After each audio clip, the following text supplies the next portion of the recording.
Bugun men sizga 23 avgustdan boshlab aholining kundalik hayotiga bevosita ta'sir qilishi mumkin bo'lgan keskin o'zgarishlar haqida juda muhim ma'lumotlarni tushuntirib beraman. Bu mavzu faqat tadbirkorlarga yoki faqat pensionerlarga tegishli emas. Bu kommunal to'lov qiladigan, bank kartasidan foydalanadigan, kredit yoki qarzi bor, subsidiya, nafaqa, bola puli, ijtimoiy yordam olayotgan, avtomobil boshqaradigan, uy-joy hujjatlari bilan ishlayotgan deyarli har bir fuqaroga tegishli. Men bugun sizga vahima qilish kerak deb aytmayman. Lekin tayyorgarliksiz qolish ham to'g'ri emas. Chunki yangi tartiblarning eng katta xususiyati shundaki, endi ko'p jarayonlar qo'lda emas, elektron tizim orqali tezroq tekshiriladi. Qarzdorliklar, hujjatlardagi xatolar, nomuvofiqliklar avvalgidan ko'ra tezroq ko'rinadi. Shuning uchun bu videoni oxirigacha ko'ring. Chunki men kimlar xavotir olishi kerak, kimlar xotirjam bo'lishi mumkin, qanday hujjatlarni tayyorlab qo'yish kerak, qayerga murojaat qilish kerak, hammasini oddiy tilda tushuntiraman. Kanalga hoziroq obuna bo'ling, videoga like bosing. Chunki bunday amaliy ma'lumotlar har bir oilaga kerak bo'ladi. Oldin ko'pchilik ishlar alohida yurardi. Masalan, kommunal qarzdorlik bir joyda, bankdagi kredit tarixi boshqa joyda, soliq yoki jarima ma'lumotlari boshqa joyda. Ijtimoiy nafaqa bo'yicha ma'lumotlar yana boshqa tizimda turardi. Oddiy fuqaro biror joyga borganda, undan ko'pincha qo'shimcha ma'lumotnoma, nusxa, kvitansiya, ariza tasdiqlovchi hujjat so'ralardi. Ba'zan odam haqiqatan ham to'lov qilgan bo'lsa ham, tizimda ko'rmagan uchun qayta isbotlashga majbur bo'lardi. Endi esa asosiy o'zgarish shundan iboratki, ma'lumotlar ko'proq elektron tarzda solishtiriladi. Ya'ni sizning pasport yoki ID karta ma'lumotlaringiz, yashash manzilingiz, mulkingiz, daromadingiz, qarzdorligingiz, jarimalaringiz, kredit majburiyatlaringiz, kommunal hisoblaringiz, ayrim ijtimoiy to'lovlar bo'yicha holatingiz bitta qo'lda emas, tizimlar orqali tekshirilishi mumkin. Bu nimani anglatadi? Bu shuni anglatadi. Kimning hujjati joyida? Qarzdorligi yo'q yoki tushuntirib beriladigan holati bor bo'lsa, unga qulaylik oshadi. Kimning hujjatlarida chalkashlik, eski qarz, rasmiylashtirilmagan mulk, noto'g'ri manzil, boshqa odam nomida turgan xizmatlar bo'lsa, u odam muammoga duch kelishi mumkin. Men buni oddiy misolda tushuntiraman. Oldin siz biror tashkilotga borib, mening qarzim yo'q deb og'zaki aytishingiz yoki kvitansiya ko'rsatishingiz mumkin edi. Endi esa xodim tizimga qaraydi va agar tizimda 2000 so'm qarz chiqsa, siz kvitansiyani ko'rsatsangiz ham baribir muammoni rasmiy tuzatish kerak bo'ladi. Chunki tizimdagi ma'lumot asosiy mezonga aylanadi. Demak, eng muhim tayyorgarlik bu. O'zingiz haqingizdagi elektron ma'lumotlar to'g'ri ekanini tekshirish. Asosiy qism 1. Nimalarni bilish kerak? Kimlar xavotir olishi kerak? Kimlar xotirjam bo'lishi mumkin? Birinchi navbatda kommunal to'lovlar masalasini tushunib olaylik. Elektr, gaz, suv, issiqlik chiqindi uchun to'lovlar avvalidan ko'ra qat'iroq kuzatilishi mumkin. Agar hisob raqami sizning nomingizda bo'lsa, lekin uyda boshqa odam yashasa, baribir tizimda qarzdorlik sizga bog'lanib qolishi ehtimoli bor. Masalan, uy otangiz nomida, siz oilangiz bilan yashayapsiz. To'lovlarni esa ukangiz karta orqali amalga oshiryapti. Agar to'lovda shaxsiy hisob raqami noto'g'ri kiritilgan bo'lsa yoki eski qarzdorlik qolgan bo'lsa, keyinchalik xizmat ko'rsatishda, ma'lumotnoma olishda, ayrim kelishuvlarni rasmiylashtirishda muammo chiqishi mumkin. Hayotiy misol, bir oilaning elektr energiyasi bo'yicha 95 ming so'm eski qarzi qolgan. Oila bu qarzni bilmaydi.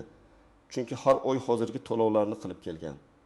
Lekin eski hisobdan qolgan qoldiq tizimda turibdi. Keyin uy egasi mulkni sotmoqchi bo'ladi yoki boshqa xizmatni rasmiylashtirmoqchi bo'ladi. Shu paytda qarzdorlik ko'rinadi. Odam men doim to'lab kelganman deydi. Lekin tizimda 95 ming so'm chiqib turgani uchun avval shu masalani hal qilish kerak bo'ladi. Shuning uchun men sizga maslahat beraman. Elektr, gaz, suv va chiqindi bo'yicha shaxsiy hisob raqamlaringizni tekshirib chiqing. Agar 10 ming so'm bo'lsa ham qoldiqni aniqlang. Ikkinchi muhim yo'nalish bu bank kartalari, kreditlar va qarzdorliklar. Hozir ko'p odamlar bir nechta kartadan foydalanadi. Kimdir ish haqi kartasi, kimdir pensiya kartasi, kimdir kredit kartasi, kimdir onlayn to'lov kartasiga ega. Endi shaxsni identifikatsiya qilish, karta egasining ma'lumotlari, telefon raqami, bankdagi profil ma'lumotlari to'g'ri bo'lishi juda muhim. Agar sizning eski telefon raqamingiz bankka ulangan bo'lsa, SMS boshqa odam ketayotgan bo'lsa, bu xavfli. Agar kartangizdan qarindoshingiz foydalanayotgan bo'lsa, lekin muammoli to'lov bo'lsa, Javobgarlik karta egasi sifatida sizga kelishi mumkin. Masalan, fuqaro kredit olgan, oyiga 1 million 200 ming so'm to'lashi kerak. U 2 oy 900 ming so'mdan to'lab yurdi, baribir to'layapman-ku deb o'yladi. Lekin shartnoma bo'yicha har oy to'liq summa tushmasa, kechikish hisoblanishi mumkin. Natijada jarima penya yoki kredit tarixiga salbiy belgi tushadi. Keyin u yana kredit olmoqchi bo'lganda rad javob oladi. Odam hayron bo'ladi. Axir men to'lab yurgandim-ku. Muammo shundaki, tizim to'lab yuribdi degan umumiy gapni emas. Aniq muddat va aniq summani ko'radi.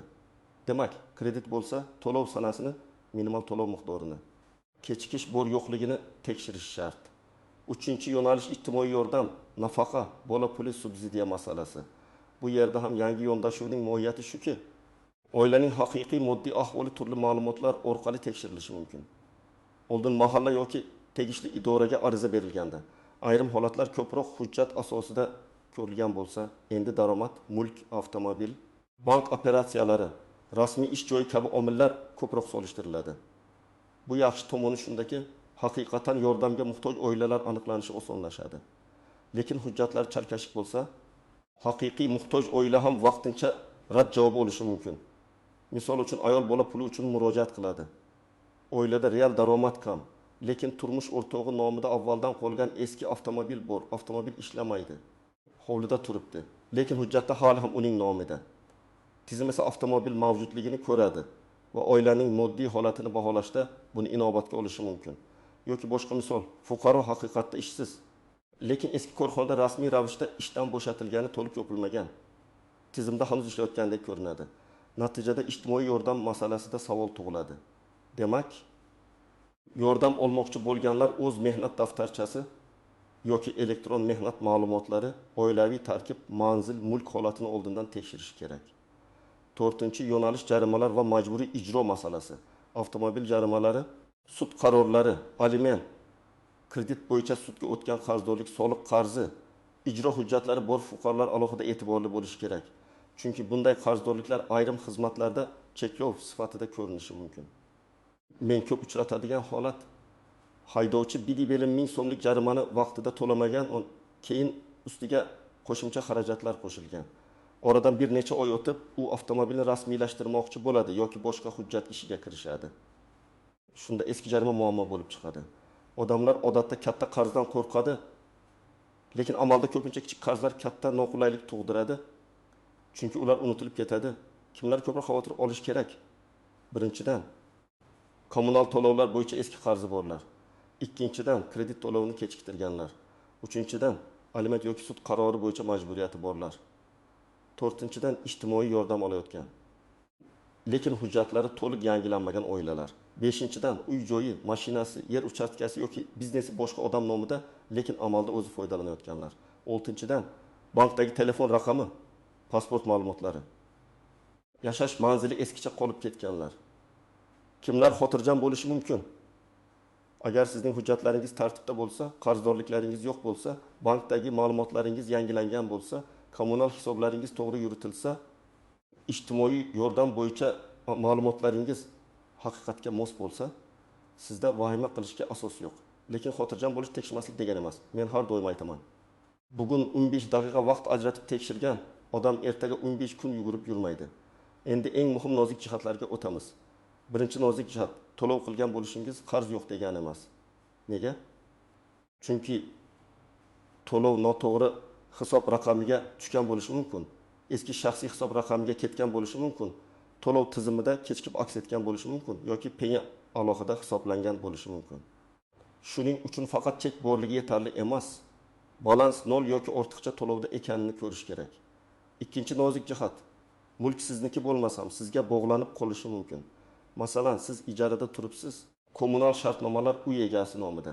Siz har oy to'lov qilasiz, lekin uy egasi eski qarzni yopmagan bo'lishi mumkin. Ertaga siz uy egasi bilan hisob-kitob qilganingizda kelishmovchilik chiqadi.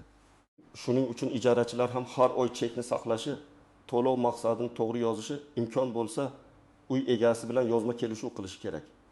Og'zaki kelishganmiz degan gap ko'p holatda isbot bo'lmaydi. Uchinchi nozik jihat, oila tarkibi noto'g'ri ko'rsatilsa, ijtimoiy yordamda muammo bo'ladi. Masalan, farzand boshqa shaharda o'qiydi, lekin ro'yxatda uyda ko'rinadi. yoki turmush o'rtog'i chet elda ishlaydi. Daromadi doimiy emas, lekin pul o'tkazmalari bor. Tizim buni ko'rishi mumkin. Bu yordam bermaydi degani emas, lekin tushuntirish va tasdiqlovchi hujjatlar kerak bo'lishi mumkin. Agar oilada nogironligi bo'lgan shaxs davolanish xarajatlari, kredit majburiyati, ijarada yashash kabi holatlar bo'lsa, bularni hujjat bilan ko'rsatish kerak. 4-nozik jihat, eski pasport ma'lumotlari. Kimdir ID karta olgan, lekin bankda eski pasport ma'lumoti qolgan. Kimdir familiyasini o'zgartirgan, lekin kommunal korxonada yangilanmagan. Kimdir boshqa viloyatdan Toshkentga yoki boshqa tumanga ko'chgan, lekin xizmat ko'rsatuvchi tashkilotlarda eski manzil turibdi. Bular kichik narsa bo'lib ko'rinadi. Lekin elektron tizimda nomuvofiqlik chiqarsa, ariza ko'rib chiqilishi cho'zilishi mumkin. 5-nozik jihat, men bilmaganman, javobgarlikdan to'liq ozod qilmasligi mumkin. Masalan, avtomobil jarimasi kameradan kelgan. Siz SMSni ko'rmagansiz. Chunki telefon raqamingiz eski, lekin jarima tizimda turadi. Yoki kredit bo'yicha ogohlantirish eski raqamga ketgan. Shuning uchun davlat xizmatlari, banklar, kommunal tashkilotlar, soliq ilovalari va shaxsiy kabinetlarda telefon raqamingiz to'g'ri ekanini tekshirib qo'ying. 6-nozik jihat, qarzdorlikni bo'lib to'lash imkoniyati bor holatlar ham uchraydi. Lekin buning uchun kutib o'tirmaslik kerak. Agar qarz katta bo'lsa, masalan 3 million so'm kommunal qarz yoki 8 million so'm kredit kechikishi bo'lsa, darhol borib gaplashish kerak. Tashkilotga murojaat qilib, qayta hisob-kitob, muddatli to'lov, restrukturizatsiya, dalolatnoma, solishtirma akt so'rash mumkin. Eng yomon yo'l bu yashirinib yurish. Chunki tizim baribir ko'rsatadi, faqat keyin xarajat oshib ketishi mumkin. Endi aniq qadamlarni aytaman. 1-qadam. Shaxsiy hujjatlaringizni tekshiring. ID karta yoki pasportingiz amal qilish muddatini ko'ring. Familiya, ism, otasining ismi, tug'ilgan sana, JSHS yer raqami, yashash manzili to'g'ri yozilganiga e'tibor bering. Agar yaqinda nikoh, ajrim, familiya o'zgarishi, manzil o'zgarishi bo'lgan bo'lsa, tegishli idoralarda ma'lumotlar yangilanganini tekshiring. 2-qadam. Kommunal hisoblarni tekshiring. Elektr, gaz, sovuq suv, issiq suv, chiqindi, issiqlik bo'yicha shaxsiy hisob raqamlarini yozib chiqing. Har biri bo'yicha qarzdorlik yoki ortiqcha to'lov bor yo'qligini aniqlang. Agar tushunarsiz summa chiqsa, darhol xizmat ko'rsatuvchi tashkilotga boring yoki rasmiy kol markaziga murojaat qiling. Qo'lingizda oxirgi 306 oylik to'lov cheklari bo'lsin. Agar chek elektron bo'lsa, skrinshot qilib saqlang. Lekin yaxshisi PDF yoki rasm shaklida alohida papkaga joylang. 3-qadam, bank ma'lumotlarini yangilang. Bank ilovasiga kiring. Telefon raqamingiz, pasport ma'lumotlari, karta holati, kreditlar, avtomatik to'lovlar, qarzdorliklar bor yo'qligini tekshiring. Agar kredit bo'lsa, shartnomadagi to'lov sanasini aniq bilib oling. Masalan, har oyning 25 sanasi bo'lsa, irim olin kuni to'lash kechikish bo'lishi mumkin. To'lovni kamida 2-3 kun oldin qilishga odatlaning. Agar daromadingiz kamaygan bo'lsa, bank oldindan murojaat qiling. Men to'lolmay qoldim deb qarz yig'ilib ketgandan keyin emas. 4-qadam. Jarimalar va ijro qarzlarini tekshiring. Avtomobilingiz bo'lsa, jarimalarni tekshiring. Aliment, sud qarori, majburiy ijro bilan bog'liq masala bo'lsa, ijro byurosi yoki tegishli rasmiy tizim orqali holatni aniqlang.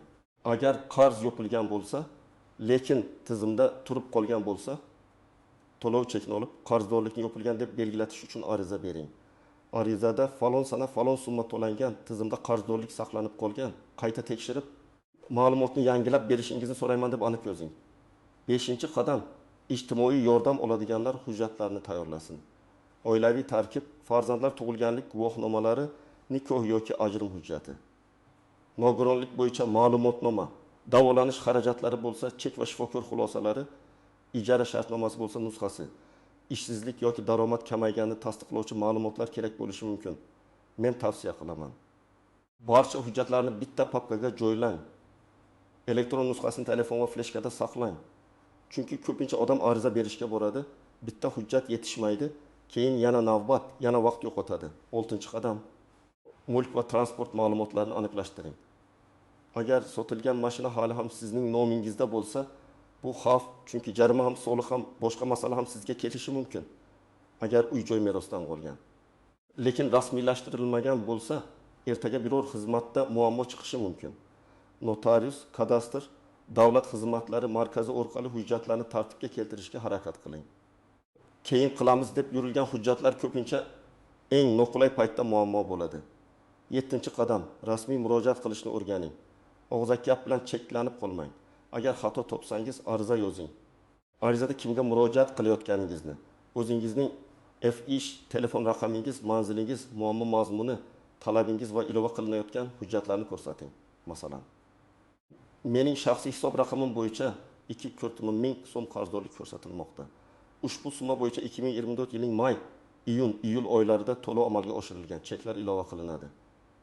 Qayta hisob kitob qilib ma'lumotni yangilab berishingizni so'rayman. Mana shunday aniq ariza ko'proq natija beradi. 8-qadam firibgarlardan ehtiyot bo'ling. O'zgarishlar bo'layotgan paytda men sizning qarzingizni o'chirib beraman.